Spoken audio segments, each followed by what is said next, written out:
Hello YouTube pipe community. Whiteford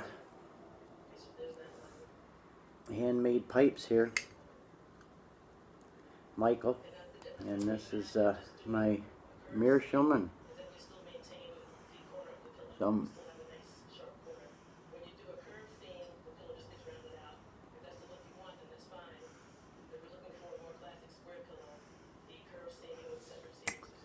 HH Acadian Perique. That is one of the tobaccos there that Pipes and Bees sent me. Thanks again, Mr. Pipes and Bees. This is quite a nice tobacco. You know, when you think of Perique or a Perique blend, you know, especially when you hear, you know, HH Acadian Perique here, if you just didn't know the seed in the tobacco or never smoked it, you'd think, holy crap, you know, it's going to be some super strong tobacco, and I, you know, don't want that. But really, there's not a super lot of Perique in it. Like it's got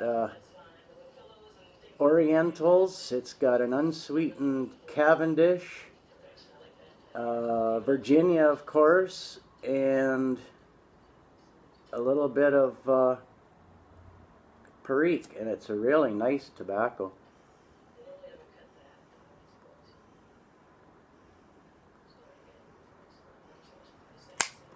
Really enjoying it. But that's not why I brought you here. I got that stem blank, or the piece of rod drilled out. 1/16 at that end, 22 millimeters in. 5/16 on this end, 15 millimeters in. I sanded it out, or like got it so this little Delrin tenon that I made that out of Delrin rod, and I chamfered the end over because that'll fit in Pipe Cat's pipe like that type of deal. I don't want to put it all in all the way because I might have trouble getting it out because there's not much to hang on to. I sanded that out so it fits in there. You know, I'm not gonna push it in just for demonstration's point, but I figured it probably, and I'm going to epoxy it here. I've got, this is actually what do they call that glue? Gorilla Glue. 5-minute epoxy, and I just cut it apart on the bandsaw because I'm so sick and tired of when you go to squeeze these things, one will start squeezing out before the other, and next thing you know, you want to keep the same amounts. Next thing you know, you got a big pile, and you can try, you know, holding your thumb over one and not the other, and it's just a pain. I figured I'd cut it apart that way. I've got 2 separate tubes, and I'll just mix it. But what I thought is that I would first I would scuff up the little bit of Delrin rod that's going to be inserted into the ebonite, just for gluing purposes. Because this stuff, the whole reason I think people use this in the first place is how nicely it's smooth, like almost feels like it's been lubricated. And I'm just thinking that it might be a good thing for the glue to help the glue stick. So I got a little piece of 320 grit sandpaper here, and I'm just gonna scuff this a bit just to give the glue a little extra something to hang on to. I suppose you could, you know, score it with a knife or any kind of, to mark it up. So there you can see it's marked up a bit there. Well, maybe you can't see, but yeah, you see the difference in the color. So I'll just wipe that off and make sure it's nice and clean.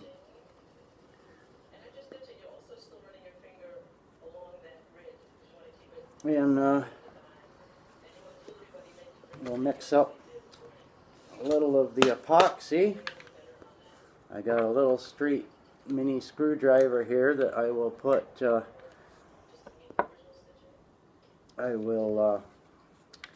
use that to apply the epoxy on it, and then I'll stick it in. So that's what we're about to do here. Get my pipe going here again. Oh, it's sun shining here today.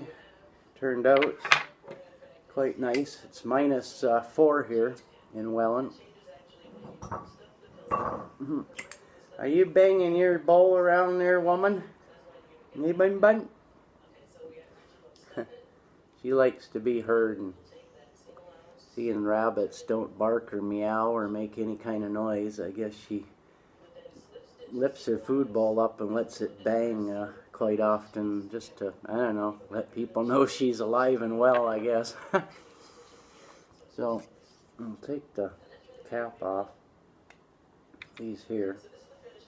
Not sure which is which is the epoxy and which is the hardener, but I guess it doesn't matter because what I'm going for is equal amounts of each.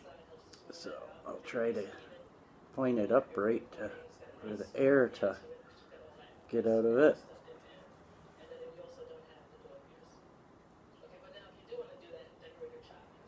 Boy, here we go. I've had this before where you're pushing and pushing and pushing and nothing's happening, and then all of a sudden at once it lets go and you end up with a big blob of glue come flying out all over the place, and what a damn mess then. And a waste too, because this stuff's expensive. I paid $12 just for this little bit of glue here, or epoxy and resin. There, just a little bit there. I'll suck that back down so there's nothing leaking out of it. Set that out of the way. And then I'll apply this one. Do the same thing here.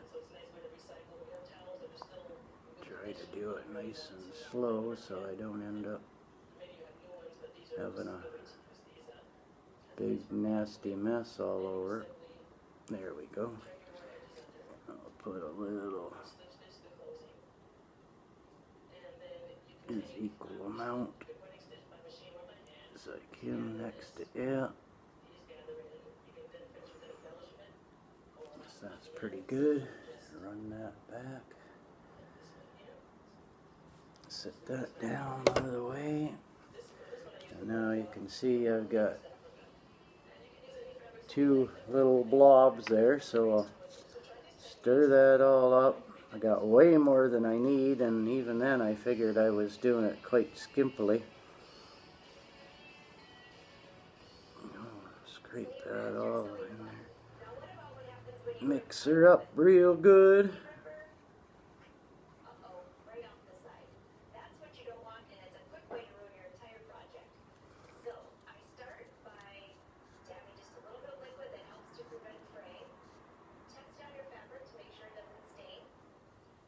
That should be mixed good.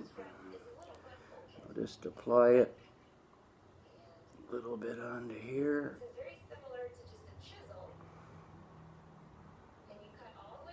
You can smell it. Ooh, maybe my sniffer's starting to work again.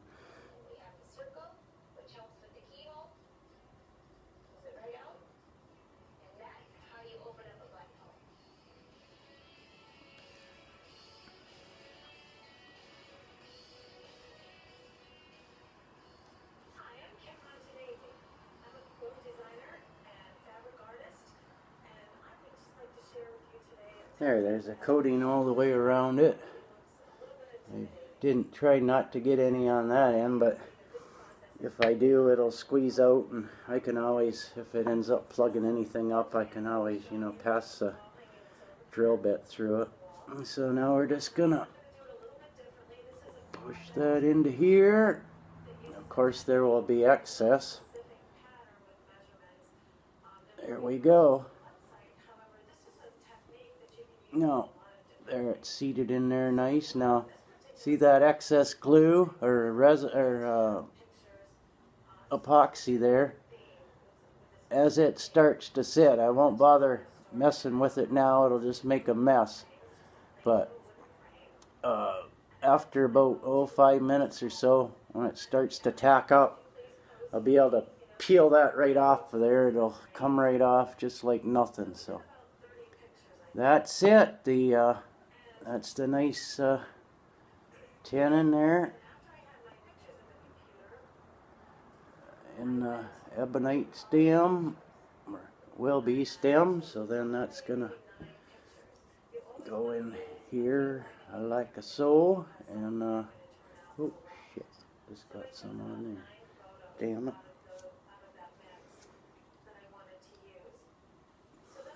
So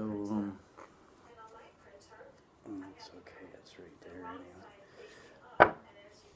So that's that. So hope everybody's doing well and enjoying their pipes and tobacco, and